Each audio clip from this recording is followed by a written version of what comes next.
It took MrBeast 2 years and 300 videos just to reach 1,000 subs. PewDiePie, over 100 uploads to reach 2.5k subs. Ryan Trahan, over a year to reach 2,000 subscribers. These guys are now some of the top creators in the world. But imagine if MrBeast had quit after a year.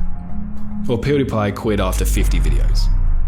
Imagine how many worldwide sensations never came to be just because they gave up too early. I know this isn't exactly a revolutionary train of thought, but I share this because I want to talk today about not quitting. Because often it's a lot easier said than done. If YouTube success is truly something you really want, how do you survive this valley of despair almost all successful channels seem to go through? Obviously, I can't speak for everyone, but for me personally, I find the Stockdale paradox really insightful.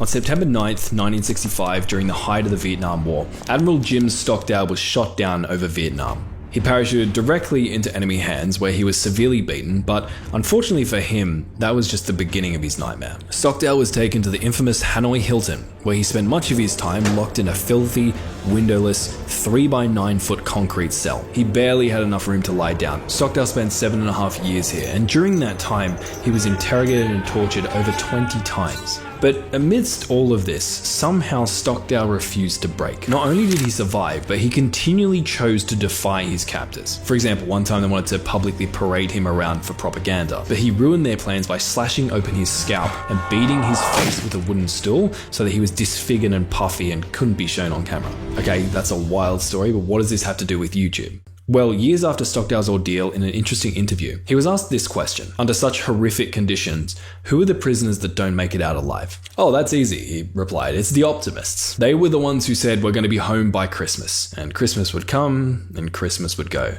And then they'd say, we're going to be home by Easter. Easter would come, Easter would go, and Thanksgiving would come, and then Christmas would come again, and they basically just died of a broken heart. And I'm paraphrasing a little here, but then Stockdale said, you must never lose faith that you will prevail in the end, but at the same time, you must have the discipline to confront the brutal facts of your reality, whatever they may be. This is the Stockdale paradox. To survive a tough situation, fully embrace the harsh realities so you don't die of a broken heart. For me as a creator, that looked like taking my head out of the sand and acknowledging that YouTube was going to be one of the hardest things I ever tried to do. It was going to take a long time, it was going to take a lot of hours, and it was going to be embarrassing because I was going to fail a lot and fail publicly. I also needed to acknowledge that statistically, the vast majority of YouTubers quit, which probably means at some point on my YouTube journey, I'm going to feel like quitting too. But at the same time, almost paradoxically, I need to believe that I can and will succeed on YouTube in the end, despite all of these challenges and setbacks. And I need to have the discipline to force myself to continue taking steps in that direction. For me, it took over a year and 65 different videos just to reach 150 subs. Even today, I still have frustrations and setbacks. You'll post videos you think are great. For example, one of the most successful videos on my channel, look at the beginning of this one. Look at the growth here. It's basically flat for 2 months, and then only after that does it explode to over 1 million views. Or take a look at this video. In the beginning, first 30 days it got 100 views. First 100 days it got 150 views. But fast forward to now, it's got 788k. Sometimes it takes the algorithm time to actually get data and figure out who your audience is so they can promote your video to the right people. And during that unsuccessful period, it's not always sunshine and rainbows. But despite the heartaches, the setbacks, the embarrassing times, I can look back and genuinely say that choosing to pursue YouTube was one of the best decisions of my life. So if you're anything like me, next time you're feeling a bit lost, it could be helpful to think about the Stockdale paradox. Don't set yourself up to quote unquote die of a broken heart by not coming to terms with the brutal realities you're going to be facing. But at the same time, maintain unwavering faith and commitment to prevailing in the end.